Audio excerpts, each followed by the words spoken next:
जगत सापेक्ष होवाથી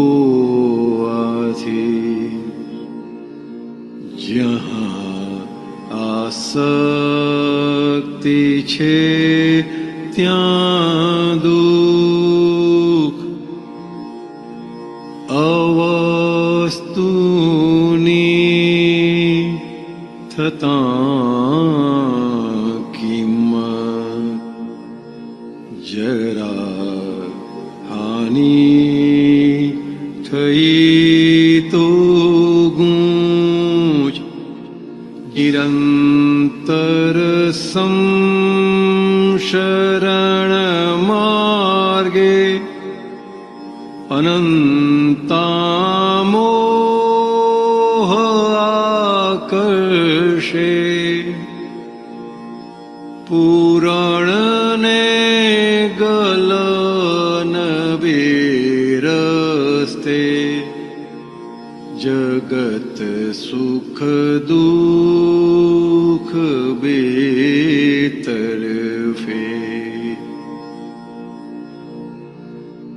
અનુકૂળ લાગ્યું ત્યાં રાગે, પ્રતિકૂળ ભાસ્યું ત્યાં દ્વેષે, પુરાવા સંયોગે ફળજો મિલે છે, જૈસે કું તૈસે, જગતના સુખ પોલા છે, ક્ષણે ક્ષણ પરિણતિ બદલે, મનોરંજન બધા ચંચલ, પરાકૃત વાસના વટલે, વીતેલા કાળ વર્ષો જો, બધું એ લાગશે આભાસ, સ્મૃતિ પટ ખોલીને કદીજો, નફો યા ખોટ સ્વપ્નાભાસ, અનાદિથી જીવાત્માએ કટેવી સેવ્યો દેહાધ્યાસ, પ્રકૃતિમાં થઈ તન્મય, ને ખેલ્યા રાગ દ્વેષ હિસાબ, જન્મથી મોતના રસ્તે, પ્રકાશે બુદ્ધિનો આશય, કરણમાં ભારેલા રસ છે, તે મુજબ ફરતા કાર્યાલય, ઘણા નિર્દોષને ફાંસા, ગુન્હેગારો છૂટે નિર્દોષ, મરાવે પાપ ફળ કાંટા, બચાવે પુણ્ય ફળનો જોશ, ચમેલી બંને સ્વભાવે રંગથી જુદા છતાં શોભે છે ઉદ્યાને જીવન માણે છે રહી મૂંગા.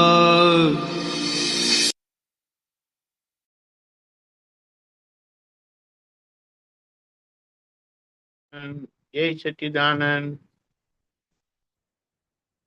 અહીં જગતની સાપેક્ષતા અને એના માટે દાદાએ જવાબ આપ્યો એડજસ્ટ એવરીવેર. એટલે જો તમારી પાસે એડજસ્ટ એવરીવેર ની ચાવી નથી, એટલા માટે શું કીધું? All these temporary, all these relatives are temporary adjustment. All these relatives are temporary adjustment. એટલે આજે જે બધા સંજોગો ભેગા થાય છે અને એ સંજોગોમાં જે મન વાણી કાયાના વ્યવહાર ઉભા થાય છે, ત્યાં એડજસ્ટમેન્ટની ચાવી એ જેનો જવાબ છે. નહીં તો દાદાએ કીધું એડજસ્ટ નહીં થાવ તો માર્યા જશો. અને એમ કીધું છે કે એડજસ્ટ થતા આવડ્યું તો સીધા મોક્ષે જશો. એટલે આ સમજણને આપણે સમજી લઈએ સારી રીતે તો એનો જવાબ આપણને મળી જાય. આ સમસરણ માર્ગ છે. સમસરણ માર્ગ એટલે કોઈ પણ બે વ્યક્તિ વહેતા પાણીમાં ભેગા થઈ જાય, પાણી જેવું વહેતું હોય ને પાણીના બે પરમાણુ ભેગા થાય એવા માણસો ભેગા થાય છે. હવે એમાં જગતના લોકો પાસે, એટલે અજ્ઞાનીઓ પાસે દ્રષ્ટિ નથી, એટલે મોહમાં ખેંચાઈ જતા એ આગળનું પૂરણ થયેલું આ જે ગલન થાય છે અને એ બે રસ્તે ખાલી થાય છે, ગમવા પડે કે ના ગમવા પડે. પણ જગતના લોકો એમાં એકાકાર થવાથી નવા રાગદ્વેષ ઉભા થાય છે, એટલે નવા કર્મો બંધાય છે. પછી આગળ શું કીધું? સુખ પણ ટકતું નથી અને દુઃખ પણ ટકતું નથી, પણ સુખની પાછળ દોડતા હોય છે. એટલે કીધું જગતના સુખ પોલા છે, પરિણામ બદલતા જ રહી છે. તો ત્યાં કોઈ પણ રીતે મનનું સમાધાન કરવા જશો, મનોરંજન કરશો તો એ લાંબુ ટકવાનું નથી. અને એમ કીધું પ્રકૃતિની માન્યતા પ્રમાણે એમને મનોરંજન લાગશે.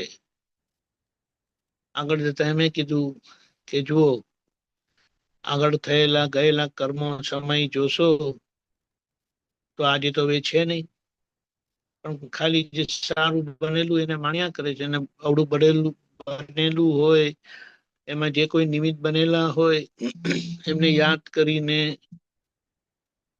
હેરાન થયા કરે.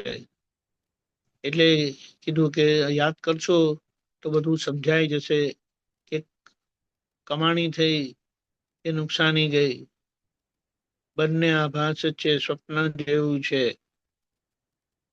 એટલે હવે આપણી પાસે જ્ઞાન મળ્યું છે, દેહાધ્યાસ રહ્યો નથી. એટલે નામ તરીકે હું છું એને દેહાધ્યાસ કીધો, અને હું શુદ્ધાત્મા છું એ દેહાધ્યાસ ગયો. એટલે પ્રકૃતિમાં એકાકારપણું નથી, એક પ્રકૃતિમાં તન્મયકારપણું નથી. પણ જે આગળના કર્મનું પરિણામ આવે છે તેમાં બંધાયેલું ત્યારે જેવી અસર હતી ને એવી અસર સ્થૂળ ભાગમાં ખાલી આવે છે. એટલે કે ખરેખર તન્મયકાર નથી, પણ ખાલી ભાષે છે. હવે આભાસ પરિણામને જે પોતે સાચા તો માનતા જ નથી, છે આભાસ જ. હકીકત હોય તો પ્રોબ્લેમ થાય, અને એ આભાસ પરિણામમાં પોતે અસરમાં આવે છે. એ અસરના જવાબ આપવા પડે છે, કારણ કે જે મન વાણી કાયા વ્યવહાર તમારો બગડે તેના પ્રત્યુત્તર એટલે એનું પરિણામ આપણા ઉપર પાછું આવે છે. એટલે બુદ્ધિ કશે વાપરવાની નથી, આ જ્ઞાન પ્રકાશ જે પ્રજ્ઞા શક્તિ દ્વારા આપણને દેખાડે છે તે આપણે સમજણ પૂર્વક જોઈ લેવાથી બધા જ ગમે તેવા રસ હશે એ બધા મોડા પડી જશે અને ખબર પડે કે ભરતી વખતે જેવા ભાવ હતા તેવા પરિણામ સ્વરૂપે ભાવ ઉભા થાય. એમાંથી નીકળવા માટે આપણને રસ્તો દાદાએ બતાડ્યો. ગમતા ને ના ગમતા કરવું ને ના ગમતા ને ગમતું કરવું. હવે એમાં અઘરું નથી, પણ આ વાત સમજવી જ પડે.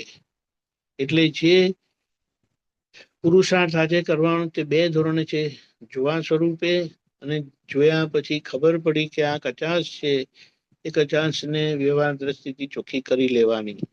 અને એ ચોખ્ખી થઈ ગઈ એટલે આપણું કામ પૂરું, કારણ કે નવું ઉમેરાતું નથી, જૂનું ખાલી જાય છે. અને ખાલી થતા ભાગમાં જે ભૂલ વાળું છે એને આપણે સરખું કરીએ છીએ, એટલે નોર્મલ થતું જાય, સહજ થતું જાય.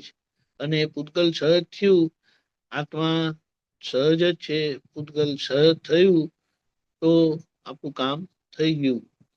પુણ્ય પાપ કેવી રીતે સુખ અને દુઃખ આપે છે એની સમજણ પાડી. અને છેલ્લેનું તો જે ખતરનાક વાક્ય છે કે શબ્દ સચવાઈ ગયો તો વ્યવહાર સચવાઈ જશે, વ્યવહાર સચવાયો તો મોક્ષ સચવાઈ જશે. એટલે એની પારાશીસી પ્રમાણે દાદાએ શું કીધું, બે જણા વાત કરતા હોય તો એમણે પોતાની આમને સામને વાત કરવાની, ત્રીજાની વાત કરવાની નહીં.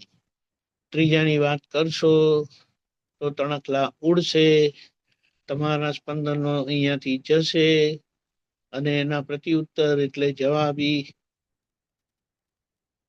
પત્ર આવે છે ને તે રિટર્નમાં આવશે. એટલે અહીંયા શું કીધું, એક તો બે ની જોડે ત્રીજાની વાત નહીં કરવાની. અને બે જે વાત કરતા હોય, આપણે કંઈક વાત કરી અને સામેથી વિવાદ આવ્યો તો આપણે ત્યાં વાત શસ્ત્ર બધું મૂકી દેવાનું, સ્વીકાર કરીને આગળ જાઓ. એની ઉપર તમારો વિવાદ થયો તો એને બહુ અજાગૃતિ છે, કારણ કે વિવાદ છે, ત્યાં કોઈ સમજણ નથી, કોઈ સમાધાન નથી, કારણ કે ત્યાં વિવાદ ઉપર બુદ્ધિ કામ કરે છે. હવે જો તમારે એનું સમાધાન લાવવું હોય તો જ્ઞાન શું કે, ઓકે ડન, એક્સેપ્ટેડ, આગળ વધો. આ સમજણથી આપણે આગળ વધીએ. જય સચ્ચિદાનંદ. આખા દિવસના